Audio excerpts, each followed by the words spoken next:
আমার হাজব্যান্ড আমাকে অভদ্র ভাষায় গালিগালাজ করে আর সবার সামনে আমাকে ছোট করে। এক্ষেত্রে আমার করণীয় কি? আমাকে পরামর্শ দেবেন এবং আমার হাজব্যান্ডকে নসিহা করবেন প্লিজ। প্রথমত, গালি সর্বাবস্থায় খারাপ, সেটা ভদ্র ভাষায়, অভদ্র ভাষা যেটাই বলুন না কেন, সর্বাবস্থায় খারাপ এবং নিষিদ্ধ এবং নাজায়েজ এবং হারাম।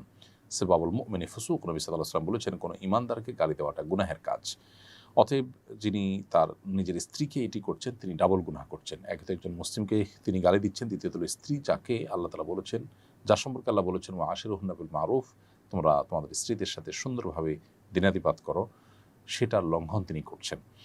এজন্য তার উচিত ইস্তেগফার করা, তওবা করা। আর বোন, আপনাকে বলবো, আপনি সবর এবং ধৈর্যের মাধ্যমে এটা মোকাবিলার চেষ্টা করবেন, তাকে নাসিহা করে বোঝানো, অন্যদের মাধ্যমে বোঝানোর চেষ্টা করবেন, দোয়া করবেন আল্লাহর কাছে। একটা সময় ইনশাআল্লাহ আল্লাহ তাআলা আপনাকে এই পরিস্থিতি থেকে মুক্তি দান করবেন এবং সবরের জন্য আপনি আল্লাহর কাছে অবশ্যই বিনিময় লাভ করবেন। আল্লাহ তাআলা মানুষকে অনেকভাবে পরীক্ষা করেন। এই পরীক্ষায় যদি আপনি উত্তীর্ণ হন, দেখা যাবে আপনার জন্য ভালো কিছু অপেক্ষা করছে দুনিয়া কিংবা আখিরাতে ইনশাআল্লাহ তাআলা। এমডি শাহিনস ভয়েস এআইডি থেকে আপনি লিখেছেন, স্ত্রী অন্য ছেলের সাথে চলে যাওয়ার পর যদি বলে, মহারণা মাফ করে দিয়েছি, তুমি আমাকে তালাক দিয়ে দাও, তাহলে করণীয় কি? স্ত্রীর চাওয়ার প্রেক্ষিতে যদি তালাক দেওয়া হয়, তাহলে সে তালাক যেমন হবে, আবার মহারণা মাফ হয়ে যাবে। এটাকে খোলা তালাক বলা হয়।